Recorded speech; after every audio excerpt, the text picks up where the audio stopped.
Depuis quelques jours, une affaire de mœurs secoue les réseaux sociaux au Cameroun. Des vidéos intimes de jeunes filles ont fuité et se sont propagées à une vitesse fulgurante. Et depuis, les timelines sont saturées. Les débats s'intensifient, les reposts se multiplient et les commentaires s'enchaînent. Mais posons-nous une question simple et honnête. Est-ce vraiment de cela que notre jeunesse devrait parler aujourd'hui? Nous sommes en Afrique, un continent confronté à des défis majeurs, entre autres le chômage des jeunes, les difficultés d'accès à l'éducation, les problèmes de croissance économique, l'industrialisation, la souveraineté ainsi que le développement durable. Et pourtant, une grande partie de la jeunesse est inoptisée par des contenus pervers, futiles et abrutissants. Et au lieu de réfléchir à comment créer de la valeur, on consomme du scandale. Au lieu de penser à l'avenir, non, on partage l'humiliation des autres. Et surtout, au lieu de débattre d'idées, non,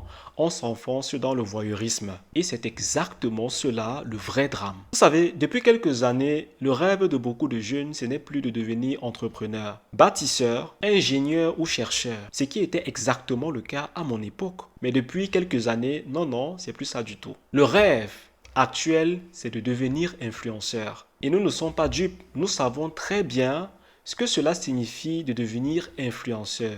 Et ce, dans beaucoup de cas, pour certaines de nos jeunes filles. Exposition de corps, sexualisation précoce, la course effrénée au buzz et la perte de repères. Moi, je n'appelle pas ça de la liberté. C'est une aliénation moderne. Et vous devez faire très attention. La dépravation des mœurs, ce n'est pas un phénomène hasard. C'est surtout le symptôme d'une société qui a perdu de vue ses priorités. Le symptôme d'une jeunesse qui a été purement et simplement distraite de l'essentiel. Le symptôme d'un espace public transformé en marché du sensationnel. Le Cameroun, la Côte d'Ivoire, le Congo et plus largement l'Afrique subsaharienne ont besoin d'une jeunesse lucide, ambitieuse et consciente, et non pas d'une jeunesse enfermée dans le non-sens. Vous savez, les réseaux sociaux sont un outil extrêmement puissant. Ils peuvent servir à élever, certes, mais ils peuvent également se révéler comme des armes de destruction massive. La vraie question n'est pas de savoir qui a fait quoi dans cette vidéo. La vraie question,